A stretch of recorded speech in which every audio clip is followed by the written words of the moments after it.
This video is brought to you by John Robson Guitar Tuition. If you enjoy the content, please consider supporting the channel by enrolling on a course, purchasing some guitar lessons or a t-shirt, or you can join my Patreon. Now, on with the show. Hello chaps, welcome once again to John Robson Guitar Tuition. As always, I do hope you're well. It's Tuesday today, which means we're doing a top 5 list, and the topic under discussion today is one that was suggested on the live stream a few weeks back, namely basic tips for anybody wanting to get into a band. I've been in plenty of bands over the years and, learning by trial and error.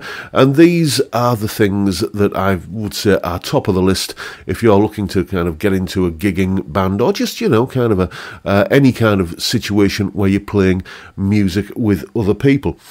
These, I think, are all common sense basics, fundamentals that everybody should really kind of know and should go without saying. But sadly, I've been in bands over the years with plenty of experienced musicians who don't seem to have a grasp of these basic things. So let's list them right now, starting with learn your parts.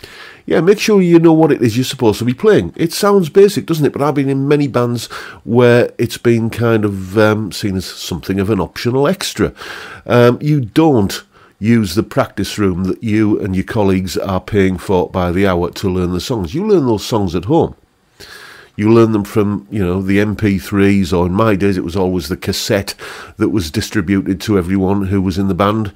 And, you learn your parts from that. And, you use the practice room to figure out things like endings. If you're in a covers band, many songs that you could probably going to be covering will have a fade out ending, so you need to think of an ending for that. You might want to segue it into another song. How are you going to bridge the gap between the first and the second songs? Maybe your singer is going to need the key changing, because they're not really going to know until they start belting out in under, as Brian Johnson calls it, battlefield conditions. They're not going to know whether the 100% whether they're comfortable with the key that you've learned it in. So you're going to need to be able to transpose stuff. So you're going to need that ability there as well. But overall, learn your parts before you get there. If you're the guy who's always stopping the band because you don't know what you're supposed to be playing, you're going to a chorus when the rest of the band goes to the bridge, or a verse or something like that, and they're all chaps who've stayed up till maybe midnight, 1 o'clock in the morning, learning their parts when the alarm's going to be going off at 6 and they've got to get out to work, then you are going to be about as popular as a fart in an astronaut suit, and it's not going to do you any favours, and you're not going to win many friends. So do yourself a favour, turn up knowing what you're supposed to play. Next, make sure your gear works. Yeah, basically it's coming from the same sort of thing as the previous point. If you can't deliver the goods, either because you don't know your parts or your gear is perpetually breaking down, then you are going to start annoying people and you're not going to be particularly popular. Make sure your gear works. I used to have a mate. He was a great lad. He was a band member in a band I was in as well, and I also used to do a little bit of a duo act thing with him round the pubs as well. And we used to use his gear for that duo thing, and it was he would have leads marked with kind of a piece of electrical tape, and I asked him what's that for. He says, oh well, when the sound cuts out, that's the end of the lead that you need to wriggle around a bit to make it come back on. I mean, come on, that sort of thing is completely just unacceptable. Make sure everything works. If the show grinds to a halt because your gear has gone down, then you'd better have, spares. Carry spare cables, spare leads, spare pedals, spare batteries. Another example, there's a fantastic guitar player on the circuit round here who did solo stuff with backing tracks, absolute virtuoso guitar player, and I won't name him in case he's watching, but he turned up one night to a gig with his whole PA system. I think he was using a PV5150 half stack, and multiple guitars and everything, and then he was having to scout round the audience because the one thing he'd forgot to bring was a pick. So Make sure you have plenty of spares for everything, and make sure that in an ideal world you don't even need those, because everything is checked, it's working, it's serviced, and you're good to go. So make sure your gear works. Next. Communicate. Yeah, communicate.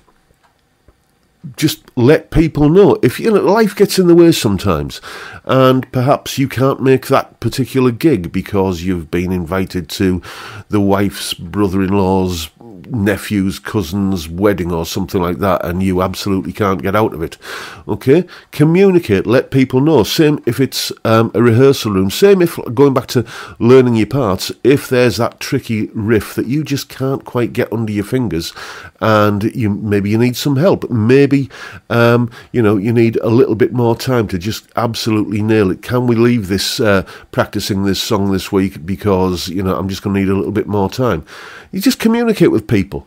That's all we ask. Just the one thing you want to avoid is either not turning up when you're expected, or turning up unable to do what is expected of you when you're there.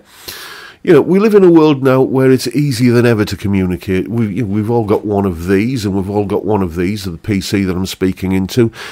Email, text messages, phone calls, WhatsApp, social media, and let people know. Back at the risk of sounding like one of the four Yorkshiremen from Monty Python, back in my day, it was a phone box at the end of the road, and you had to have a 2p coin to go and make the call. But it was still possible to communicate then, so it's even more possible now. So there's no excuse for not keeping people informed if you are, unable to, be where you're supposed to be or do what you're supposed to do. Communicate. Next. Pull your weight. Yes, indeed. Everybody needs to pull on the rope, basically. It's everybody's job to make the gig happen. And if making the gig happen means that there is equipment to be lugged up several flights of stairs, drum and cymbal stands, I always seem to remember, were excellent ways of getting blood blisters on your hands. But, you pitched in, you helped out. What you didn't do was, just carry your guitar, your amp and your pedal board up, set it all up on stage, and then disappear off into the bar. Again, that chap I was mentioning earlier with the lead that used to have the end kind of marked with a bit of tape, so you knew which end to wiggle to bring the audio back on. He was an absolute swine for doing that. In the end, we were stripping down at the end of one gig, and we stripped everything down, and he was away kind of getting a pint in or something like that, or talking to some girls or whatever, basically being a rock star, when there was roadieing to be done. And we just left all of his gear there, set up on stage, packed the van up and went home. We weren't too popular. I think he quit the band not long after that, but it was getting to the point where it was either he quits or we fire him, and I think that was our way of telling him he was fired. But yeah, so just pulling your weight. If that means, everybody's got to chip in a little bit to keep the band van on the road, then, each to their ability, I suppose.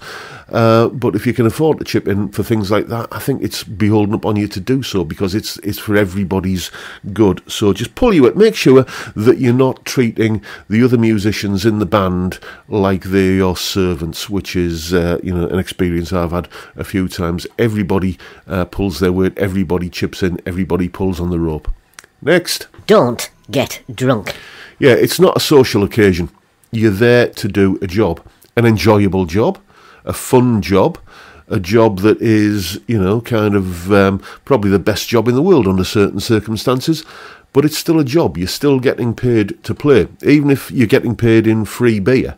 Okay, save the consumption of said free beer until you finish the gig. I'm not saying don't have a couple of pints. I'm saying don't have a dozen or so. Will alcohol make you play better? Remember your parts better? Will make you more able to help set up and strip down the PA system, the lighting rig, and everything, and get it all down the multiple flights of stairs, past punters who don't really want to get out of the way because they're playing on the slot machines. Yes, we've all been there, haven't we? Will getting absolutely trolleyed help you do any of that better? Of course it won't, so don't do it. Have a couple of beers, know your limits. No, I'm not your dad. I'm not telling you can't have a beer. I'm just saying, you're there to do a job. Make sure that you don't make yourself incapable of doing the job.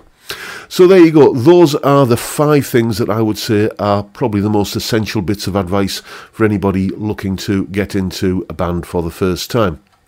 Let me know if you have any others that you think should be on the list. Let me know if you disagree with any of the things that I've said.